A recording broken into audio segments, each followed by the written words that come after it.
সুবহান রাব্বিয়াল আ'লা মানে আমি আমার রবের পবিত্রতা ঘোষণা করছি, যিনি হচ্ছেন আল আ'লা, সর্বোচ্চ, সবচেয়ে বড়। তার চেয়ে বড় কেউ হতে পারে না।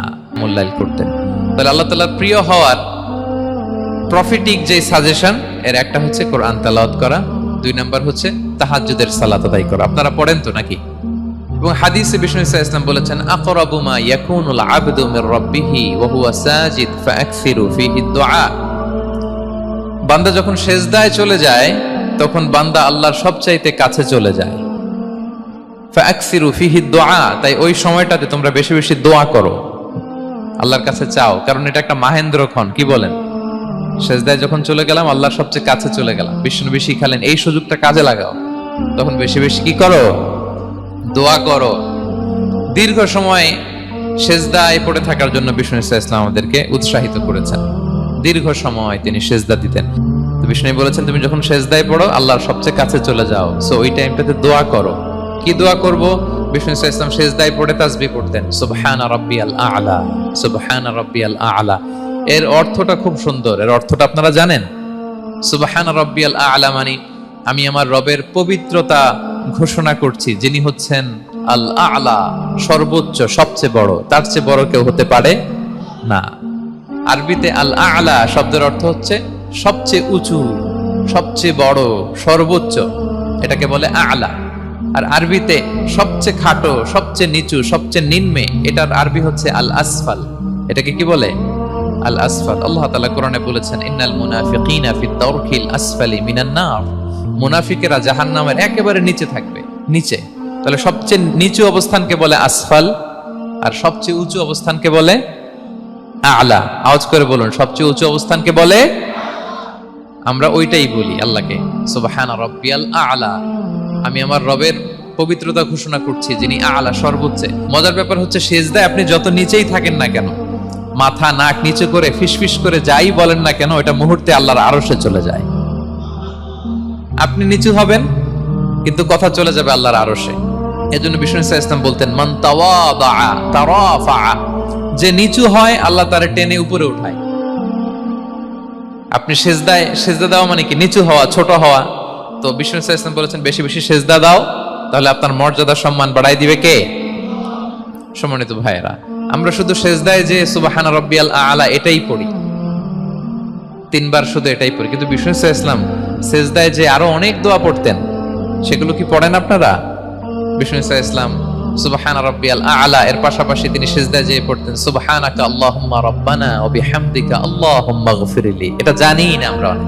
সুবহানাকা আল্লাহুম্মা রাব্বানা ওয়া বিহামদিকা আল্লাহুম্মা গফিরলি এর অর্থ হচ্ছে, হে আমার রব, আপনার পবিত্রতা ঘোষণা করছি, আপনার প্রশংসা আমরা করছি, আল্লাহ আপনি আমাকে ক্ষমা করে দেন, আল্লাহুম্মা গফিরলি। এই দোয়াটা বিষ্ণু ইসলাম পড়তেন, মূল্যায়ন করতেন। তাহলে আল্লাহ তাআলার প্রিয় হওয়ার প্রফিটিক যে সাজেশন, এর একটা হচ্ছে কোরআন তেলাওয়াত করা, 2 নাম্বার হচ্ছে তাহাজ্জুদের সালাত আদায় করা। আপনারা পড়েন তো নাকি? পড়বেন প্রিয় ভাইরা। যদি নিজের সম্মানকে আল্লাহর কাছে উচ্চে তুলে ধরতে চান, যদি বিষ্ণু ইসলামের সুপারিশ চান, যদি আল্লাহ তাআলার প্রিয় ভাজন হতে চান, তাহলে তাহাজ্জুদ ইজ কম্পালসরি। কি পারা যাবে তো? ইনশাআল্লাহ, ইনশাআল্লাহ, বিইذنিল্লাহ। আল্লাহ তাআলার প্রিয় হওয়ার 3 নাম্বার মাধ্যম হচ্ছে বেশি বেশি আল্লাহ তাআলার কাছে চাওয়া, মানে আদ-দুআ, দোয়া করা। কি করা? বিষ্ণু ইসলাম বলেন, আদ-দুআউ মুখুল ইবাদা, দোয়া হচ্ছে ইবাদতের নির্যাস। দোয়া কি? ইবাদতের নির্যাস। এবং আল্লাহর কাছে চাইলে আল্লাহ খুশি হয়, না চাইলে আল্লাহ বেজার হয়। ইন্টারেস্টিং না ব্যাপারটা? আর দুনিয়াতে বারবার চাইলে খুশি হন আপনি? একটা বিষয় নিয়ে একজনের কাছে গেলাম, ভাই একটু বিপদে পড়ছি, একটু হেল্প করেন, করলো। এরপরের সপ্তাহে আবার গেলাম, ভাই আমার তো একটু সমস্যা, টাকা পয়সার, একটু হেল্প করেন, মুখ লজ্জায় ধরেন, আবারও করলো। এরপরের সপ্তাহে আবার গেলাম, ভাই বিপদে পড়ছি, একটু হেল্প করেন। এবার কেমন লাগবে বলেন তো? আচ্ছা গেল। এরপরের সপ্তাহে আবার, এবার কি করবে? দৌড়ানি দিবে লাঠি লয়া। ঠিক কিনা বলেন? তুমি মামুর বাড়ির আবদার পাইছো না, প্রতি সপ্তাহে সপ্তাহে বিপদে পড়ছি। তার মানে এই দুনিয়ার হাইসিয়াত হচ্ছে বারবার কারো কাছে কোনো ইস্যু নিয়ে যাওয়া যায় না, বারবার কোনো ব্যাপার নিয়ে কারো কাছে যাওয়া যায় না। চাইলে সে রাগ করে, অখুশি হয়, কিন্তু আল্লাহর কাছে এটা বিপরীত। বিষ্ণু বলেন, ইন্নাহু মান লাম ইয়াসআলিল্লাহা ইয়াগদাব আলাই, যে আল্লাহর কাছে বারবার বারবার চায় না, আল্লাহ তার উপর রাগান্বিত হয়ে যায়। আর বারবার বারবার বারবার তার কাছে চাইলে আল্লাহ তাআলা তার প্রতি খুশি হয়ে যায়। এজন্য আল্লাহ তাআলার কাছে চাইতে হবে প্রিয় ভাইয়েরা, চাইতে হবে, বিনয়ের সাথে চাইতে হবে, চোখের পানি ছেড়ে চাইতে হবে, একাগ্র চিত্তে চাইতে হবে, চাওয়ার মতো চাইতে হবে। চাওয়ার মতো চাইলে আল্লাহ দেয়। যারা চাইতে পারে আল্লাহর কাছে, তারা আল্লাহর কাছ থেকে নিয়ে ছাড়ে। দেখবেন যেই বাচ্চা কাঁদে বেশি, ওই বাচ্চাকে মা দুধ খাওয়ায় বেশি, ঠিক কিনা? আর যেটা কাঁদে টাদে না, ওইটা টেক কেয়ারও কম। যেই ফ্যামিলিতে অনেক বাচ্চা কাচ্চা, দেখবেন যেটা কাঁদে বেশি, ওইটা টেক কেয়ারও বেশি। তো আপনি যত চাইবেন আল্লাহ তাআলা তত খুশি হয় আপনার প্রতি। কিভাবে চাবো? একাগ্র চিত্তে চাইতে হবে। আমরা অনেক সময় দোয়াও করি, আবার আরেক দিকে তাকায় আছি। এই যে দোয়া করতেছি, দেখেন, আল্লাহুম্মা আমিন, রব্বানা আতিনা ফিদ দুনিয়া হাসানা ওয়া ফিল আখিরাতি হাসানা। দোয়াও করতেছে, ইন্টেরিয়র ডিজাইনও দেখতেছে। এটা দোয়া হইছে? কথা বলেন না কেন? দোয়া হইছে?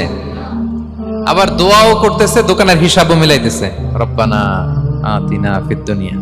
দোয়াও চলতেছে আর দোকানের হিসাব কিতাব যা আছে, এরকম দোয়াও আছে না নাই? এটার একটা আমি নাম দিছি, এটারে আমি বলি রোবোটিক দোয়া। মানে রোবট, আপনি একটা সিস্টেম অন করে দিবেন, ওটা করতেছে, এটার কোনো প্রাণ নাই, ওটার মধ্যে কোনো অনুভূতি নাই, কোনো রিয়েলাইজেশন নাই। এই অনুভূতিহীন দোয়া আল্লাহ কবুল করেন না, আল্লাহ কবুল করেন না। আপনার দোয়ায় প্রাণ থাকতে হবে, এখানে আপনার ধ্যান থাকতে হবে, মন থাকতে হবে, আপনার আকুতি থাকতে হবে, চাওয়ার মতো আল্লাহর কাছে চাইতে হবে। কিভাবে চাবেন? বিনয়ের সাথে চাবেন, আর ইয়াকিন রাখবেন আমার দোয়া আল্লাহ কবুল করবেই। উদুল্লাহ ওয়া আনতুম মুকিনুনা বিল ইজাবা। এমন ভাবে আল্লাহর কাছে চাও যে তুমি নিশ্চিত আমার দোয়া আল্লাহ কবুল করবেনই। আপনি নিশ্চিত হইলে আপনার দোয়া কবুল হয়ে যাবে। নিজেকে ছোট করে চাইবেন। ফাসআলুল্লাহ বিবুতুনি আকুফিকুম। বিষ্ণু বলেন তোমাদের হাতের তালুগুলো উপরের দিকে। ভিক্ষুকরা যেমন চায়, স্যার 2 দিন ধরে কিছু খাই নাই স্যার, 2টা টাকা দেন, এই যে এইভাবে যে চায় হাত পাতে, এরকম হাতের তালুগুলো উপরের দিকে করে ভিক্ষুকের মতো আল্লাহর কাছে চাও।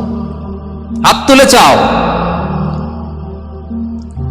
হাত না তুলেও দোয়া করা যায়, হাত তুলেও করা যায়, কিন্তু বিষ্ণু বলেন হাত তুলে চাও। কারণ ইন্নাল্লাহা হাইয়ুন কারীম, আল্লাহ বড় লাজুক এবং লজ্জাশীল। বান্দা যখন হাত তুলে ভিক্ষুকের মতো কিছু চায়, ওই হাত খালি হাতে ফিরিয়ে দিতে আল্লাহ লজ্জা লাগে। খালি হাতে ফিরিয়ে দিতে আল্লাহ লজ্জা পান। হাত তুলে চাইবেন। দোয়াতে আল্লাহর নামগুলো ধরে ধরে ডাকুন, ইয়া আল্লাহ, ইয়া রহমান, ইয়া রহিম, ইয়া হাইয়ু, ইয়া কাইয়ুম বিরহমাতিকা আস্তাগীথ। আল্লাহর নাম ধরে ধরে চান, ওই দোয়া আল্লাহ কবুল করবেন। বিশ্বনবীর উপর দুরূদ পড়েন। যে বিশ্বনবীর উপর দুরূদ পড়ে না, ওই দোয়া আল্লাহর কাছে কবুল হয় না, এটা আকাশে পেন্ডিং থাকে। কুল্লু দুআ মুআল্লাক মাহজুব বাইনাস সামাই ওয়াল আরদি মা লাম ইউসাল্লা আলাইয়া। বিষ্ণু বলেন সব দোয়া আকাশে পেন্ডিং থাকে যতক্ষণ আমার উপর দুরূদ পড়া না হয়। মোবাইলে দেখবেন ব্যালেন্স না থাকলে, মেসেজ পাঠালে কি হয়ে থাকে? ওইটা পেন্ডিং। আবার টপ আপ করলেই সেন্ট।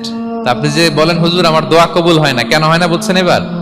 হ্যাঁ, নবীর উপর দুরূদ পড়েন নাই তো। আল্লাহুম্মা সাল্লি ওয়া সাল্লিম ওয়া বারিক আলাইহি। শুরু করবেন বিষ্ণু নবীর উপর দুরূদ দিয়ে, মাঝেও পড়বেন, শেষেও পড়বেন, আগেও পড়বেন, পরেও পড়বেন। আপনার দোয়া কবুল করবে কে? একাগ্র চিত্তে চাইতে হবে আল্লাহ তাআলার কাছে।